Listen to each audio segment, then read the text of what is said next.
The heat was a physical weight. It pressed down on Eliza Thorne's shoulders, baked the cracked earth beneath her, and shimmered in the air, making the distant, dilapidated outbuildings of Silas Vane's headquarters look like they were melting. The chair was hard, its wooden rungs digging into her back. The ropes that bound her wrists to the chair's arms were tight, the hemp fibers already having rubbed her skin raw. She'd been here since sunrise. The sun was now high and merciless, a white-hot eye in an endless, pale blue sky. Every breath was a sip of fire. Her lips were cracked, her throat a tube of dust. The throbbing in her left knee, where one of Vane's men had clubbed her, was a dull, angry drumbeat, a counter-rhythm to the frantic pulse in her ears. But she would not beg. She would not look away. She kept her gaze fixed on the man standing 10 feet in front of her, leaning against the hitching post with a calculated, insulting casualness. Silas Vane. He was a man carved from the territory's worst part, soul leather, grit, and quiet menace. He wasn't a loud man. He didn't need to be. His power was in his stillness, in the way he watched, his dark eyes shadowed by the brim of his black hat. He wore a clean vest, a red bandana knotted at his throat, and a gun belt that hung low on his hips, the worn leather holster tied down to his thigh. He looked less like a rancher and more like a High Plains gambler who never, ever lost. Behind him, his bay mare, Duchess, stood with hip-shot patience, saddled and ready, a silent, brown and black testament to the freedom Eliza had lost. "The son's a patient interrogator," Eliza, Vane said, his voice a low, even drawl that cut through the silence. "It don't get angry. It don't get tired. It just ... burns. And it finds every lie, every secret, and bakes it right out of you." Eliza said nothing. She tasted the copper of her own blood from a split lip. "I asked you a question," he said, pushing away from the post and taking a slow step toward her.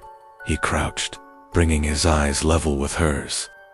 She was forced to look up at him, a position of supplication she despised. "Your PA was a smart man. Too smart for his own good, maybe. He found it. He dug it. He hid it. And then he went and died, and left a map to the only person in this territory he thought was as stubborn as him." He paused, his gaze flicking to the bloody, torn scrape on her knee.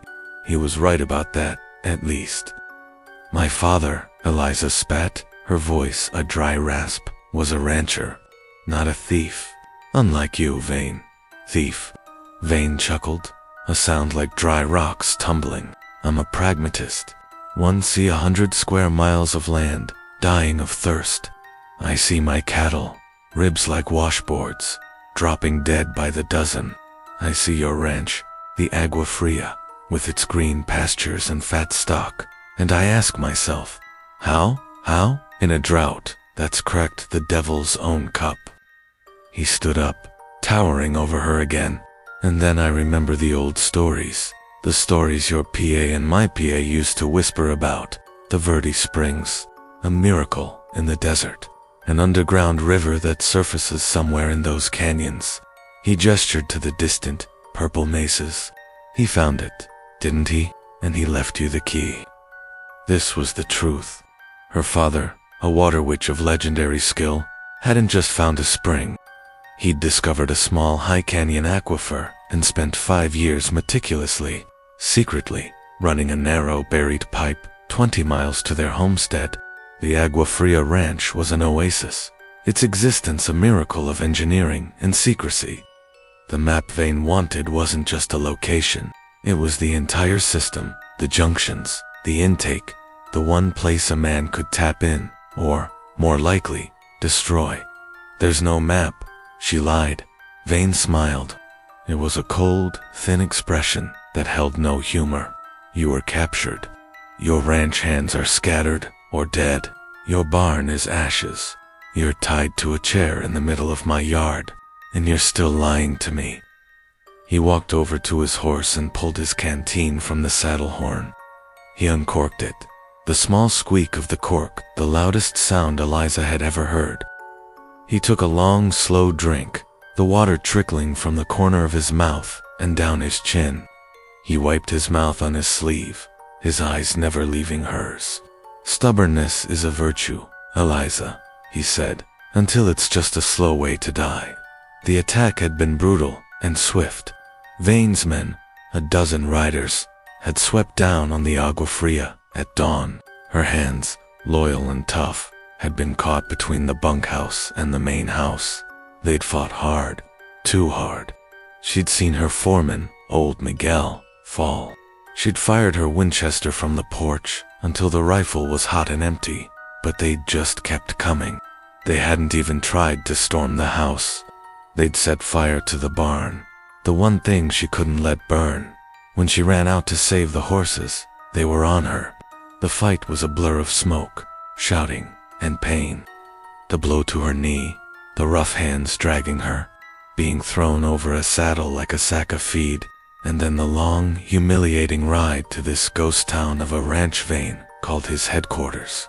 Now, only she was left, the guardian of a secret that was keeping one ranch alive, and, if revealed, would condemn it to death at the hands of a man who would bleed it dry and move on. "I'll ask you one more time, Eliza," Vane said, his voice losing its patient edge. "Where is the map?" Eliza stared at him, channeling every last ounce of her father's iron will. She thought of Miguel, of her burning barn, of the green grass Vane wanted to turn to dust. She leaned forward as far as the ropes would allow and spat a mixture of blood and saliva into the dirt at his boot. Vane's eyes went dark. The mask of the calm pragmatist fell away, revealing the cold fury beneath. He didn't strike her. He did something worse. He turned his back on her Tate. He barked. A man, thin and nervous looking, with a rifle slung over his shoulder, emerged from the shade of the main house porch. "Boss." "She's not ready to talk," Vane said, walking toward the house. "Let her think. The sun will do the work. Don't give her a drop of water. Not one. If she faints, throw a bucket on her to wake her up. But none of it goes in her mouth. Understand?" "Why, yes, boss," Tate stammered, his eyes flicking nervously to Eliza. "Sundown, Eliza," Vane called back over his shoulder, not even bothering to look at her. "We'll have this conversation again at sundown, and you'll be a lot more reasonable." He disappeared into the dark doorway of the house. The bay mare, Duchess, was led away by another man, leaving Eliza alone in the center of the vast, sun-scorched yard, alone with the heat, the flies, and the nervous, watchful gaze of the man named Tate, who now represented the long, agonizing hours of torment that stood between her and the night, The hours that followed were a waking nightmare.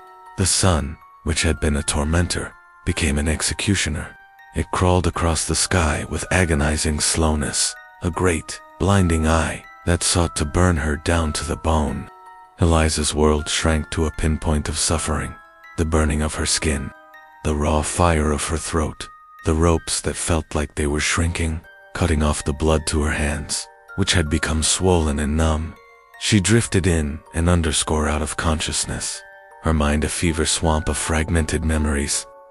Her father, his face kind, showing her how to trace the hidden paths of water with a willow branch, the cool green moss that grew by the hidden intake pipe, high in the canyons. Miguel, laughing as he taught her to rope a calf.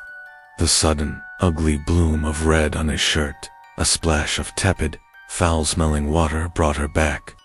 She gasped, sputtering, as the man named Tate sloshed a bucket of trough water over her. It was a momentary relief, immediately followed by a deeper misery as the water began to evaporate, leaving her skin feeling tighter, hotter, as if it were being salted. "Boss says to stay awake," Tate mumbled, not meeting her eyes. He was young, barely 20, with a weak chin and the haunted look of a man who'd made too many bad decisions and was now trapped by them. "Water," Eliza rasped, the word tearing at her throat. "Please." Tate flinched, looking over his shoulder at the dark house. I can't. He'd have my hide. He'd stake me out here. He's a coward, Tate, Eliza whispered, her voice a dry rustle. All bullies are. He ain't a coward, Tate shot back, but his voice lacked conviction. He's a hard man. This land makes you hard. This land makes you strong, Eliza countered, or it makes you cruel. It's a choice. My father chose strength. Vane chose cruelty. What about you? Tate just stared at her, his Adam's apple bobbing. He licked his own dry lips, then turned and retreated to the sliver of shade offered by the blacksmith's shed. Leaving her to the sun once more, she had planted a seed. It was a desperate, hopeless gamble, but it was all she had. The sun finally began its descent, trading its white-hot glare for the long, ominous shadows and a sky of bruised orange and purple. The relief from the heat was minimal, replaced by a deep, bone-chilling cold that was the desert's other face. Footsteps. Solid, confident, booted footsteps. Silas Vane emerged from the house. He was carrying a lantern, though it was not yet fully dark, and a coiled bullwhip. He hung the lantern on the hitching post, its yellow light casting grotesque, dancing shadows. He didn't speak. He just walked over to the whip, uncoiling it, letting the long leather fall run through his fingers. "Sundown, Eliza," he said, his voice soft, almost pleasant. "I find the evening sky sharpens the mind. It clears out all that stubborn daytime pride. So, the map." Eliza stared at the whip, then at his face. The calm was back, but it was the calm of a surgeon about to make an incision. This was the end of the line. Her gamble on Tate had been a fool's hope. He was nowhere to be seen, likely hiding until this was over. "There is no map," she said, her voice stronger than she expected. If she was to die, she would die on her feet, tore, as close as she could get, tied to a chair. "No map," Vane repeated, nodding slowly. "I see. You've memorized it. Your father's last, clever little trick. Pity." He flicked his wrist. The whip cracked the air beside her, so close she felt the wind of it, a sound as sharp and final as a gunshot. She flinched, a small, involuntary jerk, and she hated herself for it. "That's just the air," Vane said. "It hurts more when it finds skin. Now, you will draw me that map in the dirt, or I will take you apart, piece by piece. Boss?" Tate's voice, high and panicked, came from the shadows by the main house. "Boss, there's riders coming." Vane's head snapped up. His mask of control finally broke. "What? Who? How many?" He strode toward Tate, grabbing him by the shirt. "Did you see a dust trail?" "No, sir. They just came out of the Arroyo. South side, maybe? Maybe 4 or 5 men. There, boss, they're her men. I recognize the brand on their horses." Eliza's heart hammered against her ribs. Miguel? He wasn't dead. He must have been playing dead. He'd regrouped. Vane threw Tate to the ground, his mind working instantly. 4 men, he snarled. "We have 10. Get the boys from the bunkhouse. Tell them it's a fight, not a parley." He drew his revolver, all pretense of negotiation gone, and started running toward the cover of the horse corral. This was her chance, her only chance. "Tate," she screamed, "the knife on your belt. Cut me loose, now. Cut me loose, and you ride with me. He'll kill you for letting them get so close." Tate, scrambling in the dirt, looked at Vane's retreating back, then at Eliza. He saw the truth of her words. He was the lookout. He had failed. He was a dead man either way.